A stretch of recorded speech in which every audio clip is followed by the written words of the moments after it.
Radio city podcast च्या पलीकडे RJ प्रसन्न सोबत. कलाकार त्यांच्या कलेमुळे ओळखले जातात हे तर बरोबरच आहे. नमस्कार, मी आरजे प्रसन्न तुम्हा सगळ्यांचं च्या पलीकडे या पॉडकास्टमध्ये मनापासून स्वागत करतो. या पॉडकास्टमधनं आपण कलाकारांशी संवाद साधत असतो, साहित्यिकांशी संवाद साधत असतो. आज आपल्यासोबत असाच एक हरहुन्नरी कलाकार आहे ज्याला आपण दगडू या नावानं फिल्ममध्ये पाहिलेलं आहे. अर्थात आपल्यासोबत ॲक्टर प्रथमेश परब असणार आहे. प्रथमेश, तुला सगळ्यात सुरुवातीला च्या पलीकडे या पॉडकास्टमध्ये सगळ्या लिसनर्सतर्फे स्वागत आहे. येस, थँक्यू सो मच मित्रा, thank you so much, thank you. Dagdu या कॅरेक्टरनं प्रथमेशला नेमकं काय दिलं हे सांगायचं असेल तर कसं सांगशील शब्दात? मला वाटतं दगडूने मला खूप काय दिलं. एकतर प्रेक्षकांचं एक प्रेम दिलं एक वेगळ्या प्रकारचं, आणि एक ऍक्टरला जे लागतं मला असं वाटतं ओळख, ते प्रत्येक ऍक्टरला असं असतं की ऑडियन्सने किंवा प्रेक्षकांनी आपल्याला ओळखावं. तर ती ओळख मला असं वाटतं दगडूने दिली. म्हणजे अजूनही जर माझा कुठला चित्रपट आला तर लोक हे म्हणत नाहीत की प्रथमेशचा चित्रपट आलाय म्हणून, लोक हे म्हणतात की दगडूचा नवीन चित्रपट येतोय. सो ती ओळख मला असं वाटतं दगडूने दिली. आणि दगडूने मलाच काय म्हणजे टाइमपास नंतर जेव्हा गावी गेलो होतो, आमच्या मालवणी लोकांमध्ये असं थोडस सत्कार वगैरे होतो गावी, असं सगळं म्हणजे एका मुख्य घरात जाऊन आम्ही सत्कार वगैरे करतो. तर तिथे माझ्या बाबांचा सत्कार झाला होता, आणि जनरली मुलाला बापाच्या नावाने ओळखतात. तर तो सत्कार झाल्यानंतर माझ्या पप्पांना माझ्या नावाने ओळखायला लागले गावात. तो एक फार भारी आठवण आहे माझी. सो त्याच्यामुळे मला असं वाटतं मलाच काय, माझ्या कुटुंबाला पण एक दगडूचं कुटुंब म्हणून अजूनही लोक ओळखतात. सो ते पण मला असं वाटतं दगडूने मला दिलंय. आणि बरंच काय काय म्हणजे मला असं वाटतं की माझं जे काही करिअर आता चालू आहे ते दगडूमुळे आहे. डेफिनेटली. सो पहिल्यांदा काम करण्याचा, फिल्म मध्ये काम करण्याचा एक्सपिरियन्स जो आहे तो नेमका कसा होता? कारण त्यामधली सगळी मंडळी जी आहेत ती बऱ्यापैकी सेम एजची अशीच होती. सो तो एक्सपिरियन्स कसा होता? तो एक्सपिरियन्स खूपच भारी होता. एक तर बालक पालक ही आमची एकांकिका होती डहाणूकर पाटील, आणि त्या एकांकिकेत मी सेम पात्र करायचो. म्हणजे विशूचे जे कॅरेक्टर होतं तेच कॅरेक्टर मी करायचो. आणि रवी सर एकदा एकांकिका बघायला आली होती आमची, आणि ते म्हणाले की सगळे आपण ऑडिशन देऊ, आणि सगळे ऑडिशन द्या, आणि मग नंतर आपण ठरवू कोण काय कसं काम करतंय, कुठलं कॅरेक्टर कोण करतंय. मी म्हटलं कुठलं कॅरेक्टर कोण करतंय म्हणजे मला कदाचित हे लोक करायला देणार नाही आहेत बहुतेक. विशू थॉट माझा पहिला आला त्याच्यावर. तर मला असं आलं की वर्षभर एकांकिका जेव्हा आपण करतो तेव्हा वर्षभर आपण एखादं कॅरेक्टर करत असतो ऑलरेडी एकांकिका. मला वर्षभर जे कॅरेक्टर मी करतो आहे ते जर मला करायला मिळालं नाही तर मला खूप वाईट वाटलं असतं. आणि त्या कॅरेक्टरने मला बऱ्याच ठिकाणी बेस्ट ऍक्टरचं प्राइज पण दिलं होतं.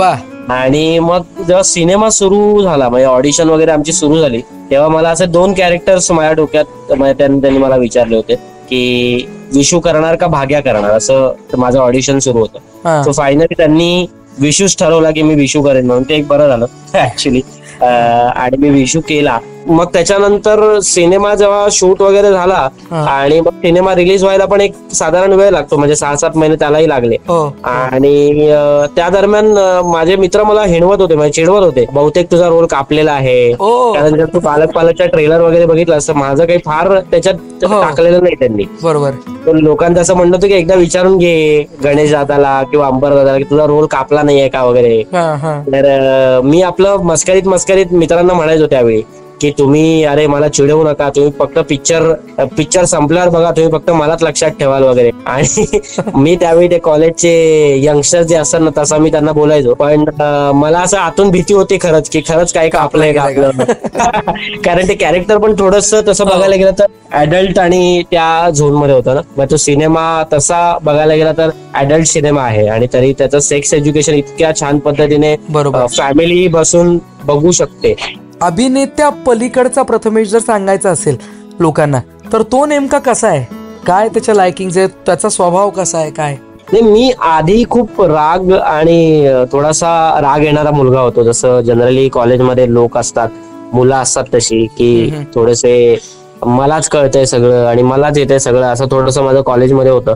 पण हळूहळू मला असं वाटतं नाटकामुळे, एकांकिकेमुळे मला थोडंसं इतर कॅरेक्टर्सचे पॉइंट ऑफ व्ह्यू पण मला कळत गेले.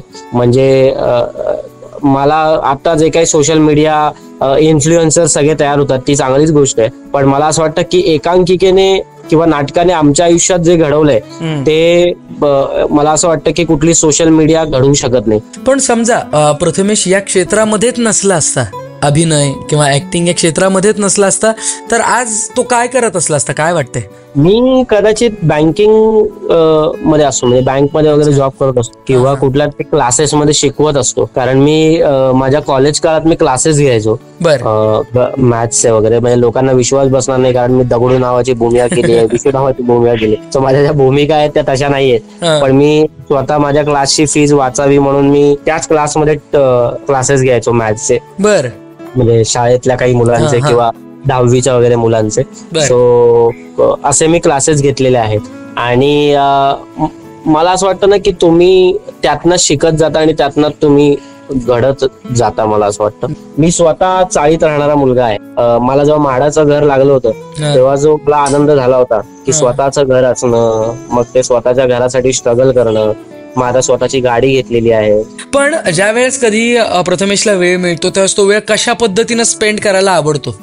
एक तर मी खूप थोडासा स्पोर्ट्स पर्सन आहे. सो त्याच्यामुळे मी थोडासा काय म्हणूया क्रिकेट खेळतो, म्हणजे टर्फवर जाऊनच खेळतो, पण क्रिकेट खेळतो किंवा इंडोर गेम्स खेळतो किंवा मित्रांसोबत टाइम स्पेंड करतो. आता बायको सोबत टाइम स्पेंड करतो, कारण तेही फार महत्वाचं झालेलं आहे आता माझ्या लाईफमध्ये. कारण लग्न झाल्यामुळे थोडं बायकोलाही वेळ द्यायला लागतो. आणि आता बरंच मी म्हणजे काही ना काहीतरी बघत असतो, वेब सिरीज बघत असतो किंवा फिल्म्स बघत असतो. माझं वाचन फार नाहीये, म्हणजे थोडंसं वाचन कमी असल्यामुळे, पण मी प्रयत्न करतो कारण माझी बायको खूप वाचते. सो ती वाचलेलं मला ऐकवते. म्हणजे बायकोचं ऐकण्याची जी सवय आहे ती मला इथूनच लागलेली आहे. सो त्याच्यामुळे ती पण एक गोष्ट माझी ऍड झालेली आहे. थोडं थोडं वाचायला पण आता मी सुरुवात केलेली आहे. आतापर्यंत एक चांगला मुलाचं कॅरेक्टर तू इतके वर्ष केला, आता तुझा रोल पण बदललेला आहे. एक नवऱ्याचा रोल जो आहे तो सुद्धा तुला करावा लागतोय. सो तो तू कशा पद्धतीने वठवतोयस? तुला मार्क द्यायचे असतील 10 पैकी तर किती मार्क तू देणार तुझ्या? ऍक्च्युली तू खरं सांगू तर तू माझ्या बायकोला फोन करून विचार हे करतो, कारण बायकोला तू विचारल्यावर बायको मला 3-4च देईन मला वाटतं. तुला काय वाटतं कितीपर्यंत असतील? मी 10 पैकी 10 देईन मी स्वतःला. नाही अरे असं सांगता येणार नाही, पण जेव्हा मी दगडू करत होतो, विशू करत होतो किंवा मी टाकाटक मधला गण्या करत होतो तेव्हा मला माहित नव्हतं माझी भूमिका कशी लोकांना आवडणार आहे आणि काय होणार आहे. सो आताही मला नवऱ्याची भूमिका करत असताना मला माहित नाहीये कशी होते काय होते, पण मी माझा बेस्ट द्यायचा प्रयत्न करतोय आणि जास्तीत जास्त माझी बायको प्रयत्न करते की मला झेलायचा. बर नाही, क्या बात आहे, बहुत बढिया. आम्ही नक्की फोन करून त्यांना पण विचारणार आहे कशा पद्धतीनं पेपर सोडवलेला आहे ते. पण आतापर्यंतचं सगळं काम जे केलेलं आहे त्याच्यासाठी 100 पैकी 100 मार्क जे आहेत ते सगळ्या फॅन्सनी दिलेले आहेत, त्याच्यात काहीच शंका नाही. आणि पुढचे जे सगळे प्रोजेक्ट आहेत, आपले पेपर आहेत पुढचे सगळे, त्या सगळ्या पेपरसाठी ऑल द बेस्ट आहे आमच्याकडनं. Thank you so much. Thank you so much मित्रा, thank you so much. I hope च्या पलीकडचा दगडू म्हणजेच प्रथमेश परब जो आहे तो आपल्याला या पॉडकास्टमधनं समजला असेल अशी अपेक्षा आहे. च्या पलीकडे या पॉडकास्टमध्ये अशाच सेलिब्रिटीजना आपण भेटत राहूयात. पुढच्या पॉडकास्टमध्ये आपण भेटूयात अशाच एका वेगळ्या सेलिब्रिटीला, कलाकारा पलीकडचा माणूस समजून घेण्यासाठी. तोपर्यंत आरजे प्रसन्नाला द्या रजा. धन्यवाद.